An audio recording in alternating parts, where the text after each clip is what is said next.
अस्सलाम वालेकुम नाज़रीन, मैं हूं असद अली तूर अपने प्रोग्राम असद तूर अनसेंसर्ड के साथ। आज हम आपको एक तो खबर देंगे कि सुप्रीम कोर्ट में किस तरह से दो अहम समातें मौखर हुई। एक 10 रुकनी बेंच ने जो फुल कोर्ट जस्टिस काजी फाइसा के केस की समात करनी थी, नजरसानी की अपील की, वो मौखर होगी आज जिसकी समात होनी थी। और इसके अलावा जो सुप्रीम जुडिशल काउंसिल का इजलास जो जस्टिस काजी फाइसा की अहलिया मिसेस सरीना ईसा की FBI रिपोर्ट के ऊपर बैठ आज होना था, वो भी मौखर हो गया। और ये दोनों आपस में जुड़े हुए हैं, हम आपको बताते हैं किस तरह जुड़े हुए हैं। बहुत ही बड़ी और अंदर की खबर है।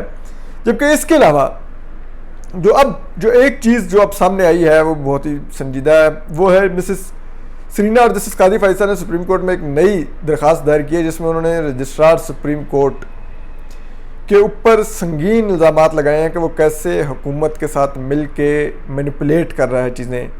और जो उसके अलावा उन्होंने कुछ ऐसे इंकशाफात किए हैं इसके अंदर कि जो बहुत ऐसी चीज़ें उन्होंने राज अफशा किए हैं कि जो बड़े ही संजीदा नौयत के सवाल उठाते हैं कि क्या सुप्रीम कोर्ट इस तरह से एक शख्स के हाथों यरगमाल बनी हुई है जो कि एक डेपुटेशनिस्ट है और सुप्रीम कोर्ट का एम्प्लॉय भी नहीं है, और वो आके सुप्रीम कोर्ट उसने पूरी यरगमाल बनाई हुई है। तो हम आपको इन चीज़ों पर बताते हैं ये क्या है सब कुछ, हम ये आपके आगे ये तमाम चीज़ें आज लेके आते हैं।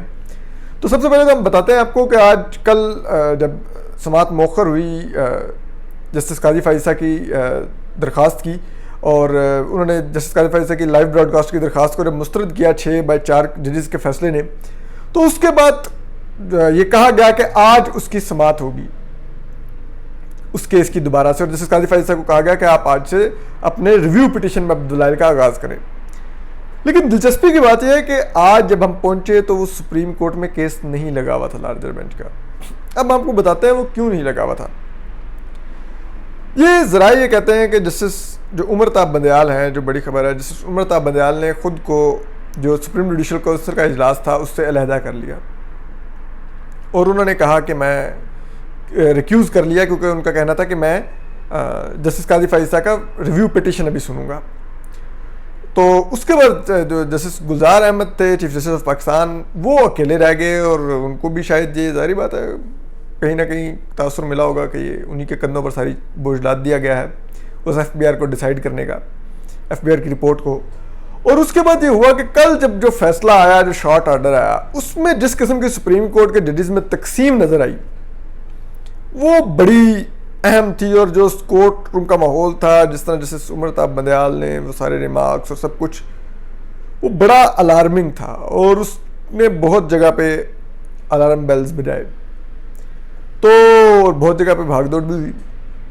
तो उसके बाद जब जस्टिस गुलजार अहमद ने जब भी जारी बात है देखा होगा कि ये शॉर्ट ऑर्डर में किस तरह की तकसीम आई जजेस के माबैन, और किस तरह से जजेस एक 5-5 बज़ाहिर है तो 6-4, लेकिन एक हद तक आप इसको 5-5 भी कह सकते हैं कि 10 रुकनी बेंच 5-5 में बट गया है। और इसके बाद जस्टिस गुलजार अहमद ने भी ये देखते हुए ज़रा ये कहते हैं कि उसके बाद उन्होंने जो सुप्रीम जुडिशल काउंसिल का आज का इजलास था उसको भी 28 अप्रैल तक मौखर कर दिया है।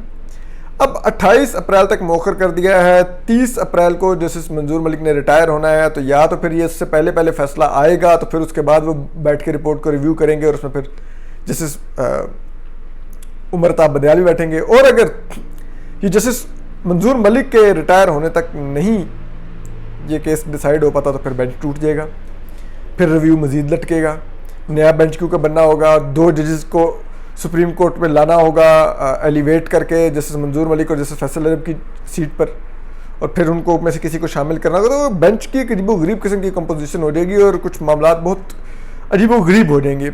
तो इस सारे में अब जो जस्टिस मंजूर मलिक हैं, क्योंकि वो उन्होंने जैसे कहते हैं उसमें भी डाइसेंट किया, और जस्टिस काजी फाइसा के हक में ही दिया उन्होंने फैसला कि जो रिव्यू पिटीशन है वो 10 रुकनी बेंच को ही सुननी चाहिए। जबकि इसके अलावा उन्होंने ही अब इसमें लाइव ब्रॉडकास्ट में भी जस्टिस काजी फाइसा के हक में फैसला दिया। तो जस्टिस मंजूर मलिक इस टाइम बहुत की जज हैं, वो एक तारीख रकम कर सकते हैं, और अभी हम देख रहे हैं उनको और ऑब्जर्व कर रहे हैं। तो रिव्यू पिटीशन में अब ये तासुर लिया जा रहा है कि हुकूमत चाहती है कि रिव्यू पिटीशन ना जस्टिस मंजूर मलिक के रिटायर होने से पहले डिसाइड हो। ये कुछ हल्कों में तासुर लिया जा रहा है, कुछ ज़राए का ये दावा है।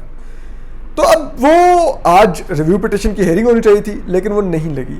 इस पर सुप्रीम कोर्ट बार और Balochistan high court bar, Pakistan bar council ने अर्ली हेयरिंग की पिटिशन दायर की हैं, दरखास्तें दायर की हैं कि फौरी तौर पर इसको समाअत के लिए मुकर्रर किया जाए। लेकिन इस दौरान जो सबसे धमाका केस जो अब एप्लीकेशन आई है वो मिसेस सरीना ईसा और जस्टिस काजी फाइज ईसा की तरफ से आई है। ये दरखास्त बड़ी दिलचस्प है। इसमें वो कहते हैं कि हमने रिव्यू फाइल किया जुलाई में, लेकिन हमारे रिव्यू के साथ हुआ क्या कि रजिस्ट्रार साहब ने उसको 6 मेंबर बेंच के आगे लगा दिया, जिस वजह से कोर्ट का टाइम ज़ाया हुआ और कोर्ट ने फिर सुप्रीम कोर्ट ने रजिस्ट्रार की गलती को करेक्ट करके कहा कि नहीं 10 रुकनी बेंच ही सुनेगा। तो वो ये कह रहे हैं कि रजिस्ट्रार ने जानकर ये टाइम ज़ाया किया। ये रजिस्ट्रार है ख्वाजा दाऊद, इनके बारे में कहा जाता है कि ये साकिब निसार की अहलिया के कुछ रिश्तेदार हैं, फैसलाबाद से ताल्लुक़ है। तो फिर इसी तरह वो ये भी कहते हैं कि फिर होता क्या है कि जब हमने अब रिव्यू दाखिल हुआ, फिर 18 मार्च को हमारी एप्लीकेशन का ऊपर फैसला महफूज हुआ, तो वो कहते हैं कि उसके बाद एक दफ़ा 5 तारीख के लिए केस फिक्स हुआ, 5 अप्रैल के लिए। तो वो जस्टिस काजी फाइज ईसा ने लिख कर दे दिया जो रजिस्ट्रार को कि मैं अब अगले 5 से लेकर 9 तारीख वाले हफ्ते में अवेलेबल नहीं होऊंगा किसी भी केस की समाअत के लिए बतौर जज किसी बेंच में, क्योंकि मुझे अपना केस खुद प्लीड करना है। तो मैंने इन दिनों में अब अगर 5 को उस दरखास्त का फैसला आ जाएगा तो उसके बाद ज़ाहिर बात है रेगुलर हेयरिंग चलेगी आगे। तो वो कहते हैं कि रजिस्ट्रार ने और जस्टिस काजी फाइज ईसा और उनके लिए बताते हैं कि उन्होंने अपनी बेटी जो उनको असिस्ट करती हैं इस केस के अंदर, जो बैरिस्टर हैं, वो 3 छोटे बच्चों की माँ भी हैं, उनको बुलवा लिया गया कराची से, वो आ गई असिस्ट करने के लिए। और कहते हैं कि उनका सबसे छोटा जो बेटा है वो बच्चा जो है वो 1 साल का है। तो इतना माइनर बच्चा है, उसके लिए फिर उनकी मदर इन लॉ को भी साथ बुलाया गया कि आप जब हम कोर्ट में होंगे तो पीछे बच्चों की देखभाल कर सकें। लेकिन अचानक वो बेंच डीलिस्ट कर दिया रजिस्ट्रार ने, और कहते हैं हमें बताया तक नहीं। और फिर उसके बाद कहते हैं कि वो रजिस्ट्रार साहब जो मसूफ हैं रजिस्ट्रार, उन्होंने किया क्या कि उन्होंने फिर कहते हैं हमने एक दरखास्त भेजी रजिस्ट्रार के आगे कि आप बराए मेहरबानी फिर हमें बता दीजिएगा जब भी बेंच का होगा, अब कम से कम प्रायर बता दीजिएगा ताकि हम तैयार होके आएँ, क्योंकि उसके बाद हमें दलाइल देने होंगे। तो वो कहते हैं फिर करते करते 13 तारीख मुकर्रर हुई। 13 तारीख को जस्टिस उमर ता बंदयाल ने वर्बली आर्डर सुनाया और ज़ुबानी कलामी आर्डर सुना के उन्होंने कहा कि हम कल अब आपकी रिव्यू की दलाइल का आगाज़ करेंगे। अब वो कहते हैं हम आज के लिए तैयार थे, फिर हमने बुलवाया हुआ है उनकी मदर इन लॉ को, अपनी बेटी की, वो बच्चों की देखभाल कर रही हैं, वो छोटे बच्चे छोड़ के हमें असिस्ट कर रही हैं।